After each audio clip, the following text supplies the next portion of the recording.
So hello everyone. Till now अब तक हमने देख लिया था इलेक्ट्रिक मोटर के बारे में। And now we are going to see about the electromagnetic induction.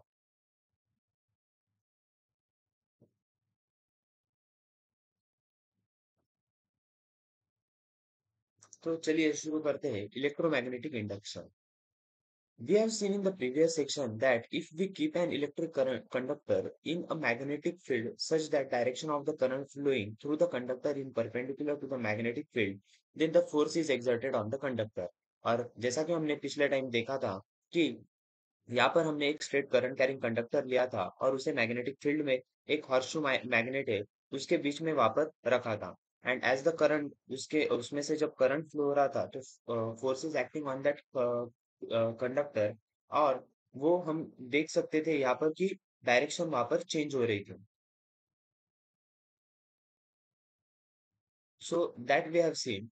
Because of this, the conductor moves, but if an electric conductor is moving in a magnetic field or the magnetic field around a stationary conductor is changing, what will happen? अब तक हमने देखा था कि यहाँ पर जो electrical conductor है is moving in a magnetic field or the magnetic field around the stationary conductor is changing। तो ये यहाँ पर हमें देखना है कि हमने यहाँ पर मैग्नेट जो यूज किया था और मैग्नेट के अंदर हमने स्ट्रेट करंट कैरिंग कंडक्टर वहां पर रखा था। And we have seen that the force was acting on that particular conductor. लेकिन यहाँ पर हमें पूछा गया है कि what happen but if an electric conductor is moving in a magnetic field or the magnetic field around the stationary conductor is changing, what will happen. मतलब अगर मैग्नेटिक फील्ड बदल रही होगी तो कंडक्टर पे क्या चेंज हो रहा होगा। In order to find out the answer to this question, research was done by the great scientist Michael Faraday. और इसी के रिगार्डिंग माइकल फैराडे करके एक साइंटिस्ट ने यहाँ पर इसके बारे में रिसर्च किया था। In the year 1831, Faraday showed that electric current can be produced in a conductor with the help of the moving magnet। और फैराडे जो माइकल फैराडे ने जो एक्सपेरिमेंट किया था 1831 में, और उन्होंने ये प्रूव किया कि इलेक्ट्रिक करंट भी प्रोड्यूस हो सकता है। मतलब मैग्नेट को अगर मूव किया जाए तो उसकी वजह से भी इलेक्ट्रिक करंट हम प्रोड्यूस कर सकते हैं। So this was the electromagnetic conduction law which was given by the Michael Faraday। तो अगर आपको डेफिनेशन यहाँ पर लिखनी होगी आप डेफिनेशन यहाँ पर लिख सकते हैं कि जब when a current carrying conductor is placed in an changing magnetic field, then the current is induced in that in it। So this is called as the electromagnetic induction। मतलब electromagnetic induction the name only suggest, नाम ही बताता है कि magnetic field की वजह से electric current induce हो जाना, that is only the electromagnetic induction. And that is the application that galvanometer works on the same principle. तो क्या है galvanometer? Is a sensitive device which works on the same principle as that of an electric motor that we have studied earlier। We can make some electrical measurements with it। A coil is positioned between the pole pieces of a magnet in such a way that the pointer on the galvanometer dial is connected to it। When a small current, for example 1 milliampere flows through the coil will rotate। मतलब यहाँ पर एक small amount of, जैसा कि हमने electric motor का जो application यहाँ पर दिखा था कि जो ये कॉइल थी वो मूव हो रही थी एज द मतलब जो इलेक्ट्रिक करंट वहां पर पास हो जाने के बाद वो कॉइल के ऊपर जो कंडक्टर है वो उसके ऊपर फोर्स एक्ट हो रहा था as per the Fleming's left hand rule which we have studied. That the एक बार रिवाइज कर लेते हैं फ्लेमिंग्स लेफ्ट हैंड रूल को। यहाँ पर जो मिडल फिंगर जो था, तो middle finger is the direction of the current, index finger जो है वो direction of the magnetic field, और थंब जो था वो force on the conductor apply. Due to which the coil get rotating in the anti-clockwise direction। यहाँ पर galvanometer का भी सेम वैसा ही है। When a small current, for example 1 milliampere, milliampere मतलब यहाँ पर that is milliampere, that is 10 raised to minus 3, correct?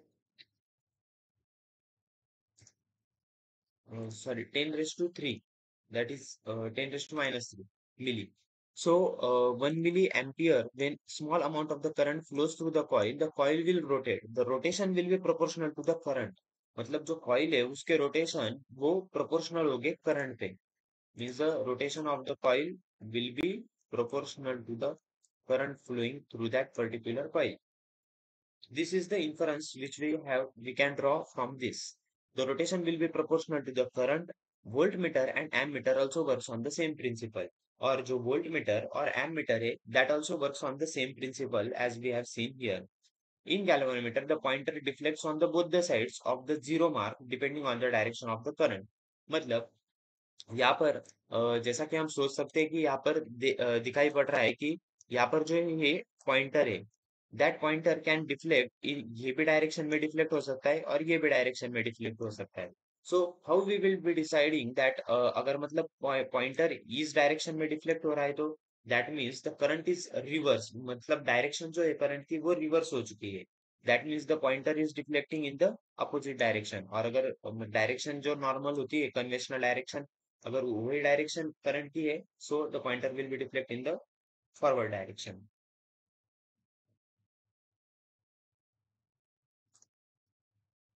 So collect the material as shown in the figure 4.15. Complete the circuit by connecting galvanometer. Keep the bar magnet erect in such a way that its north or the south pole is just below the copper wire. Now, if the wire is kept moving from the A to B, the pointer of the galvanometer also deflects. This is called as the Faraday's electromagnetic induction. Now, move the magnet with the wire fixed, the galvanometer pointer still gets deflected. एक simple experiment है that only मतलब वो कि जो Faraday's electromagnetic induction जो है, जो कि हमने इलेक्ट्रोमैग्नेटिक इंडक्शन ऊपर यहाँ पर देखा. So that is the only thing which is discuss here with the help of the experiment. तो क्या करना है, गैल्वेनोमीटर यहाँ पर गैल्वेनोमीटर कॉइल है और यहाँ पर एक सोलेनॉइड जो कि हमने सर्किट का यहाँ पर कनेक्शन बनाया है. सो क्या करना है हमें कि यहाँ पर जैसे ही करंट पास होगा, सो यहाँ पर इलेक्ट्रोमैग्नेटिक इंडक्शन क्या कहता है कि मैग्नेटिक फील्ड की वजह से इंड्यूस्ड होगा करंट. सो यहाँ पर करंट की वजह से यहाँ पर मैग्नेटिक फील्ड इंड्यूस्ड हो रही है. So as we can see here that galvanometer, मतलब जैसा कि हमने सोलेनॉइड कॉइल का ऊपर यहाँ पर एग्जांपल देखा था कि जब सोलेनॉइड कॉइल में से अगर हम करंट पास करते हैं तो magnetic lines of the force वहां पर जनरेट होती है. So as this magnetic lines of the force, जैसा कि मैं यहाँ पर आपको दिखाना चाहूंगा, सो ऐसे magnetic lines of the force यहाँ पर हमने देखी थी. So this magnetic lines of the force will be passing through this will be comes in contact with this galvanometer. और जो गैल्वेनोमीटर के यहाँ पर जो आएगी जब ये फील्ड में फील्ड लाइन से यहाँ पर magnetic lines of the force pass होगी, so due to which the current will be induced in this galvanometer और हमें पॉइंटर का डिफ्लेक्शन यहाँ पर देखने को मिलेगा. And from this this is only the Faraday's electromagnetic induction. और इसी से हम यहाँ पर देख सकते हैं कि मतलब इलेक्ट्रिक करंट की और वजह से जो मैग्नेटिक फील्ड प्रोड्यूस हुई है और मैग्नेटिक फील्ड की वजह से भी हम यहाँ पर करंट इंड्यूस कर सकते हैं, प्रोड्यूस कर सकते हैं. Next, try this activity is given here. और वही यहाँ पर हमें एक्टिविटी जैसा कि मैंने ऊपर आपको बोला, that is only this magnetic lines of the force comes in with contact with the galvanometer. So galvanometer के अंदर हमें करंट इंड्यूस दिखाई देता है and due to which the pointer gets deflected. In the experiment, if we open the plug key and make the current zero in the coil, the pointer of the galvanometer deflects to a side and quickly comes back to the zero. If the current in the coil is started again, the pointer again deflects to the other side and then returns quickly to zero. Now, when the electrical current is flowing through the solenoid coil and the solenoid coil is displaced with respect to the coil, the current is still produced in the coil. मतलब what can be inferred from these two experiments? Even if the solenoid coil is kept stationary, a change in the current in the solenoid coil produces a current in the coil. If the solenoid coil is moved towards or away from the coil, we see deflection in the galvanometer figure 4.16c. Also, the faster is the displacement of the solenoid, larger is the deflection of the galvanometer pointer. If the current in the solenoid coil is changed, current is produced in the coil, or if the solenoid coil is moved towards the coil, then also current is produced in the coil. Simple सी बात कही गई है that this much huge description was given. लेकिन एक simple बात है कि जब यहाँ पर हम जो ये सोलेनोइड कॉइल को अगर गैल्वेनोमीटर के पास लेके जाएंगे, so we will be seeing the deflection in the pointer. और जितना फास्ट हम सोलेनोइड कॉइल को मूव करते जाएंगे, जैसा कि गैल्वेनोमीटर यहाँ पर है और ये सोलेनॉइड कॉइल। जैसे कि हम सोलेनॉइड कॉइल को मूव करते जाएंगे, so deflection of in the pointer will be seen faster at the faster rate. मतलब उतना ज्यादा वहां पर जो करंट इंड्यूस हो रहा है वो ज्यादा फास्ट रेट में होगा, due to which we can see the deflection in the pointer of the galvanometer also rapidly. आगे Faraday's law of induction. If a current is switched on or off in the solenoid coil, a current is induced in the coil. Such an induction is also observed when the current in the solenoid coil is increased or decreased. Current is induced in the coil when it is moved aside from the front of the solenoid. From this experiment, it is understood that whenever the number of magnetic lines of the force passing through the coil changes, current is induced in the coil. This is known as the Faraday's law of induction. The current produced in the coil is called the induced current. जो मैं यहाँ पर बात कर रहा था अभी कि करंट, जो करंट वहां पर इंड्यूस्ड हो रहा है,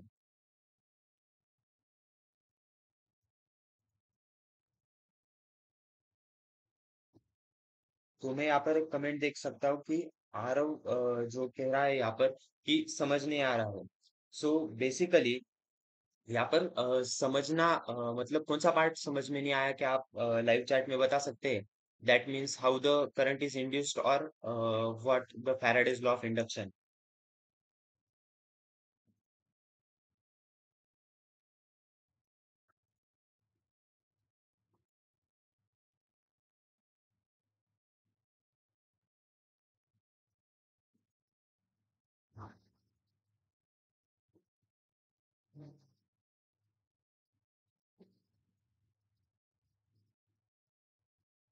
अच्छा, लॉ वाला दैट इज मतलब आप फैराडेज लॉ ऑफ इंडक्शन के बारे में पूछ रहे हो?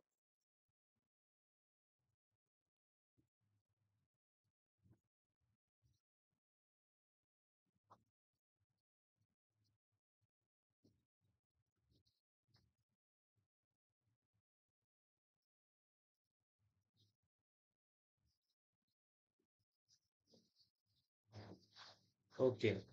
तो जो यहाँ पर हमने देखा कि गैल्वेनोमीटर जो यहाँ पर सिंपल सी बात है, हमें एक सोलेनॉइड कॉइल लेनी है, सोलेनॉइड कॉइल को कनेक्ट करना है, सोलेनॉइड कॉइल को बैटरी यहाँ पर हमने कनेक्ट कर दी, और सोलेनॉइड कॉइल का हमने आगे ऊपर पहले भी पार्ट में देखा था कि सोलेनॉइड कॉइल में जितने टर्न्स होंगे उतने ज्यादा strong magnetic lines of the force वहां पर प्रोड्यूस होंगे। और जैसा कि हमने यहाँ पर गैल्वेनोमीटर यहाँ पर हमें एक लेना है, और जैसे कि सोलेनॉइड कॉइल में से हम करंट पास करेंगे, so magnetic lines of the force वहां पर जनरेट होगी। सो यहाँ पर हम देख सकते हैं, आप देख सकते हैं यहाँ पर कि magnetic lines of the force यहाँ पर प्रोड्यूस हुई है। So these are the magnetic lines of the force. और जैसे ही जो गैल्वेनोमीटर यहाँ पर हमने वो सोलेनॉइड कॉइल के पास रखा है, सो जैसे ही magnetic lines of the force वो गैल्वानोमीटर के फील्ड में आएगी, गैल्वानोमीटर के फील्ड को क्रॉस करेगी, so due to which this मतलब वो मैग्नेटिक लाइंस ऑफ फोर्स की वजह से वहां पर करंट इंड्यूस होगा, जैसे जो कि वही है इलेक्ट्रोमैग्नेटिक इंडक्शन। मतलब मैग्नेटिक फील्ड की वजह से करंट का प्रोड्यूस होना, that is only the electromagnetic induction. और जो फैराडेज लॉ है वो आगे हम देखेंगे, that is the Faraday's law of induction. तो सिंपल है, फैराडेज लॉ ऑफ इंडक्शन मतलब दूसरा कुछ नहीं है, that is only Faraday's law of induction क्या बात कर रहा है यहाँ पर कि अगर हम सोलेनॉइड कॉइल जो है, जो कि हमने कनेक्ट की है, अगर वो हम कॉइल को जितना फास्ट मूव करेंगे, due to this the magnetic lines of the force जो प्रोड्यूस हो रही है वो भी लार्ज नंबर में प्रोड्यूस होगी, और उसकी वजह से करंट जो है वो इंड्यूस्ड होगा।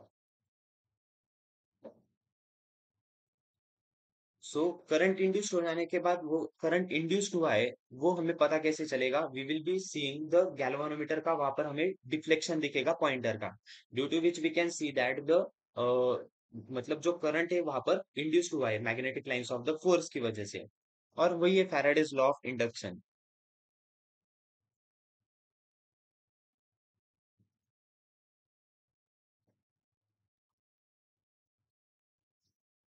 तो क्या आप कंफर्म कर सकते हैं आरव कि समझ में आ गया कि नहीं आपको? बस okay okay. So we will be moving forward with the next part, that is Fleming's right hand rule. तो फ्लेमिंग्स राइट हैंड रूल, हमने ऊपर फ्लेमिंग्स लेफ्ट हैंड रूल देखा था जो कि इलेक्ट्रिक मोटर के जो प्रिंसिपल के लिए है। Okay okay. तो इलेक्ट्रिक मोटर का जो हमने एप्लीकेशन देख लिया था, तो आगे हमें फ्लेमिंग्स जो राइट हैंड थंब रूल है वो राइट हैंड रूल देखना है। सो सिंपल सी बात है, राइट हैंड लेना है। दैट मीन्स वापस मिडल फिंगर, इंडेक्स फिंगर और द थंब। मतलब यहाँ पर जो होगा, जो इंडेक्स फिंगर होगा, तो ओके, आप क्वेश्चन पूछ सकते हैं लाइव चैट में। I will be answering it after some time, after the completion of these two concepts. So Fleming's right hand rule क्या है?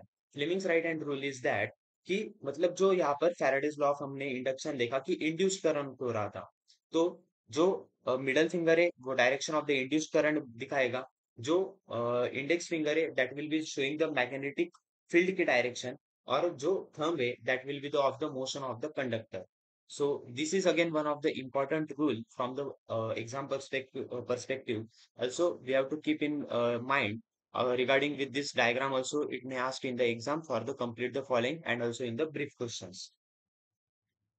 So motion of the conductor, that is only shown here, direction of the magnetic field, direction of the induced current, motion of the conductor and all. So Fleming's right hand rule क्या है? When will the induced current in the electrical conductor coil be the maximum? It will be maximum when the direction of the motion of the electric conductor is perpendicular to the direction to the magnetic field. In order to show the direction of the induced current, Fleming's right hand rule is very useful. Stretch thumb, index finger, and middle finger in such a way that they will be perpendicular to each other. In this position, the thumb indicates the direction of motion of the conductor, index finger the direction of the magnetic field, and middle finger shows the direction of the induced current. This rule is known as the Fleming's left right hand rule.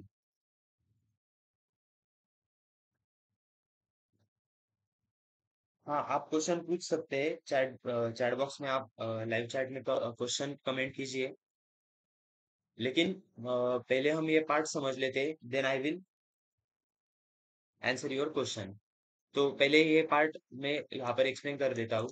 तो Fleming's right hand rule वही है, simple. That means वही यहाँ पर जो लिखा है, that I have told with the diagram, that जो मिडल फिंगर होगा direction of the induced current बताएगा, direction of the magnetic field यहाँ पर जो है वो इंडेक्स फिंगर बताएगा, और थंब जो है motion of the conductor. Sir, where do you live? So basically मैं अभी पुणे में रहता हूँ। सो आप क्वेश्चन पूछ सकते हैं, लेकिन आज the questions related with the content, मतलब हम यहाँ पर पढ़ने के लिए आए हैं, तो आज questions regarding with the content and all. Personal questions और बाकी सब इसके लिए हम एक लाइव सेशन अलग लेंगे, that will be only with respect to the personal questions and all.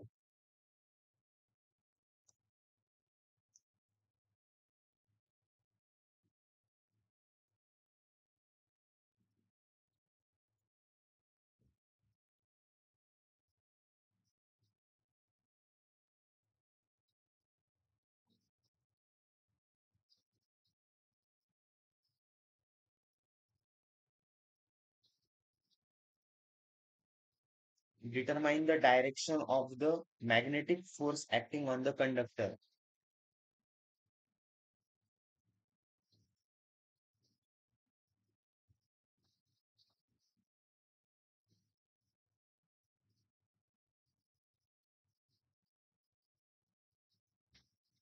सो आपके जो आप बोर हो गए होगे, तो आप, मैंने जो एक्सप्लेन किया है वो एक बार आप देख लो वापस। आप रिवाइज प्रीवियस पार्ट जो है वो समझ लो, देन कम हियर। सो आपको फिर पता चलेगा कि क्या है जो मतलब एक्सप्लेन जो मैंने किया है, so that is the correct part, और जो एक्सप्लेन किया है that is regarding with the exam perspective also one of the most important part.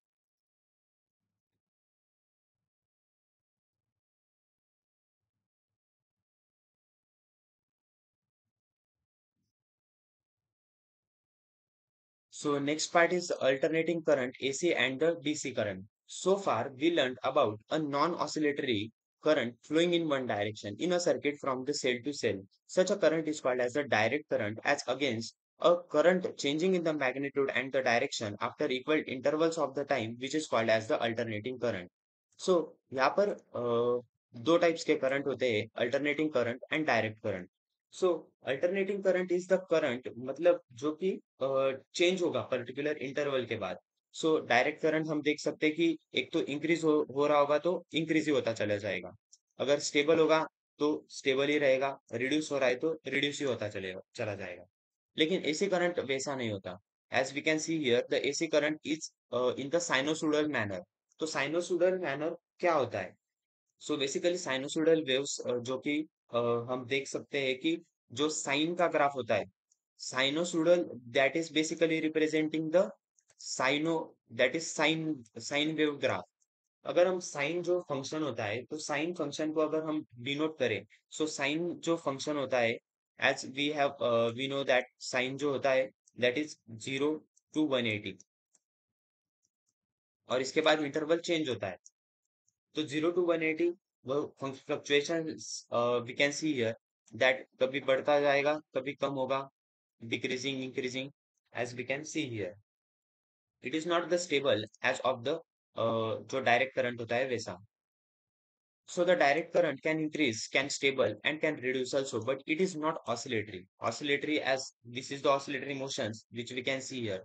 Oscillation करके जो पार्ट है that we will be discussing, लेकिन यहाँ पर oscillatory करके एक वर्ड आया है तो oscillation की जो concept है वो एक बार समझ लेते हैं. So oscillation जो कि motion होता है. Suppose we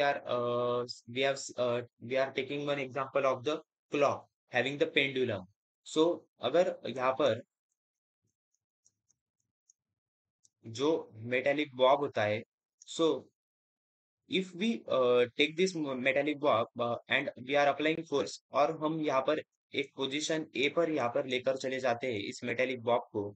so this is called as a to and fro motion. To and fro motion. So मतलब यहाँ पर ले जाने के बाद ये यहाँ पर रुकेगा नहीं. So it will be covering the twice distance. तो वो यहाँ पर आ जाएगा और वापस यहाँ पर आ जाएगा original position. So this is only the oscillatory motions that is the to and fro motion. और इसका जो ग्राफ है that we can see here that the graph looks like this. That is the sinusoidal wave curve. In India, in the power station generating electricity, the cycle changes 1 by 50 second. That is the frequency of the AC is 50 hertz, 50 cycles per second. When the electric power is transmitted over a long distance, it is beneficial to have it in the AC form as it results into the minimum power loss during the transmission. The home supply is of alternating circuit, alternating current. मतलब जो घर पे जो हमारे यहाँ पर जो home supply होता है that is of the AC current. We have learned in the previous class about the precautions to be taken while using the electricity. And this we have studied about this in the previous class of that which precautions we should take while and taking handling with the electrical appliances and all. सो जो घर के appliances one question is that कि घर के appliance में AC current ही क्यों है? Why not we can use the DC current? तो उसका आंसर है कि हमारे घर के जो अप्लायंसेस होते हैं वो different appliances such as refrigerator होगा, टीवी होगा, टेलीविजन, इलेक्ट्रिक आयन होगी. वो सब डिफरेंट अप्लायंसेस के लिए जो फ्रीक्वेंसी नीडेड होती है वो अलग अलग अलग होती है. अगर डायरेक्ट करंट प्रोवाइड कर दिया, suppose we are having here as in the start of this chapter we are given. तो यहाँ पर जो कि वेरियस डिफरेंट अप्लायंसेस है. सपोज ये जो मतलब सपोज टीवी ज्यादा वोल्टेज का जो उसका मतलब करंट कैरिंग का वोल्टेज ज्यादा है, टीवी का वोल्टेज ज्यादा है as compare with the electric lamp. अगर सेम करंट उसको भी प्रोवाइड कर दिया जाएगा, so it is the chances of that there will be the accidental damage of due to the high increase in the electric current. And many more times we have seen that overloading का जो problem होता है, and suddenly if suppose the electricity suddenly comes, so due to which the huge amount of the current is generating in the circuit, due to which sometimes the circuit breaks. And उसके लिए हमने MCB miniature circuit breakers वहां पर use किए थे। Next part जो कि है कि इलेक्ट्रिक जनरेटर, वो हम अगले पार्ट में देखेंगे। That is the only part which is remaining here. और नहीं तो कवर कर लेते हैं अभी। Electric generator, we have seen the experiments based on the electromagnetic induction. The current produced in these experiments was very small magnitude, but the same principle can be harnessed for the use of the mankind to produce the large current. Here, mechanical energy is used to rotate the current carrying coil in the magnetic field around the axle, thereby producing the electricity. और मतलब ये theory पढ़ने के बजाय मैं सीधा आपको concept explain करता हूँ with the help of the diagram. तो यहाँ पर सेम एज इलेक्ट्रिक मोटर और electric generator, this are the two base very important part with all. मतलब समझ भी लेने हैं how this appliances are working at all. और एग्जाम में भी यहाँ पर ये with that exam perspective it is too much important. So हमें वो भी समझ लेने हैं। तो यहाँ पर हमने दो बार मैग्नेट्स लिए, that is north and the south poles यहाँ पर मैग्नेट के हैं। मैग्नेटिक फील्ड यहाँ पर हम देख सकते हैं। हमने वापस एक कॉइल लिए है, स्प्लिट रिंग। और स्प्लिट रिंग यहाँ पर हमने अटैच किए इन द डिफरेंट पोजीशन, जैसा कि आप यहाँ पर देख सकते हैं। Brush one, brush two, that is the carbon brushes we have used here. वापस एक्सेल के थ्रू इसको हमने कनेक्ट किया है and we have used the galvanometer here for show to see whether the current is induced in the coil or not, वो हम यहाँ पर देख सकते हैं। सो जैसा कि यहाँ पर करंट पास होगा, जैसे कि करंट यहाँ पर प्रोड्यूस इंड्यूस्ड होगा। सो ड्यू टू दैट, मतलब करंट इंड्यूस का कैसे होगा, due to this changing magnetic field, that is the electromagnetic induction basically working in the principle of the electric generator. Electric generator के यहाँ पर कौन सा प्रिंसिपल वर्क कर रहा है, दैट इज इलेक्ट्रोमैग्नेटिक इंडक्शन। और यहाँ पर फ्लेमिंग्स जो है वो राइट हैंड रूल का यूज होगा। Fleming's right hand rule, middle finger induce current, the direction of the magnetic field, motion of the conductor. तो मोशन ऑफ द कंडक्टर अगर हम यहाँ पर देखेंगे, so this coil will be rotating in the clockwise direction. जैसा कि हमने देखा था इलेक्ट्रिक मोटर के इसमें, इलेक्ट्रिक मोटर में जो कॉइल थी वो एंटी क्लॉकवाइज डायरेक्शन में मूव हो रही थी। और यहाँ पर इलेक्ट्रिक जनरेटर में जो कॉइल मूव होगी that will be moving in the clockwise direction. This is only the part. और जैसे कि करंट यहाँ पर इंड्यूस होता जाएगा, the coil will be start moving. जैसा कि हम देख सकते हैं कि कॉइल का motion A B C D, A B part ऊपर C D down, A B part ऊपर C D down, A B part ऊपर and C D down, that will be moving in the rotating in the clockwise direction.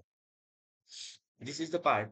और what will be the required to make a DC generator? अगर DC, ये तो AC generator हो गया, because this repeats after every half rotation and alternating current is produced. This is called as a AC generator.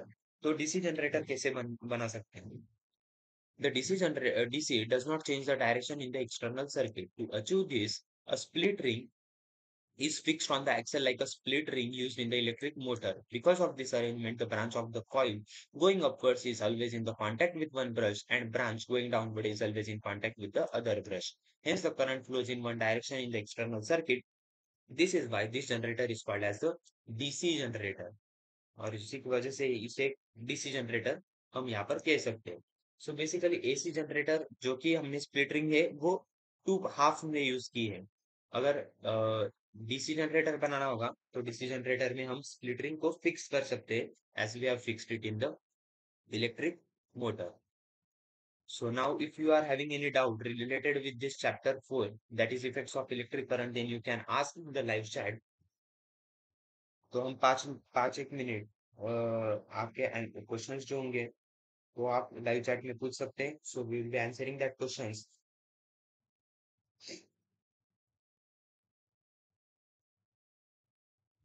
And if you like the content, अगर आपको ये पसंद आता है तो definitely try to share with your friends and all, so they will be also getting help from this. And definitely like share and subscribe. So I will be coming with more content that will be helpful to you.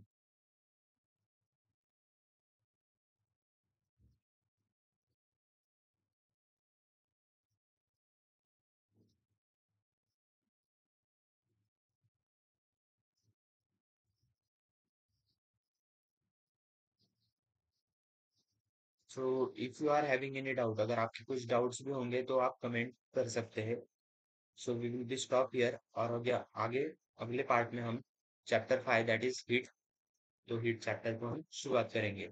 अगर एक sir try to answer the questions of the exercise, exercise के questions तो आप अभी answer कर सकते हैं, as I have explain each and every part in detail. If you are और अगर आपको इसमें भी कुछ प्रॉब्लम आता है कौन से क्वेश्चन में, so you can ask in the comment that I will be answering in the next part. तो चलिए यहाँ पर रुकते हैं। Thank you.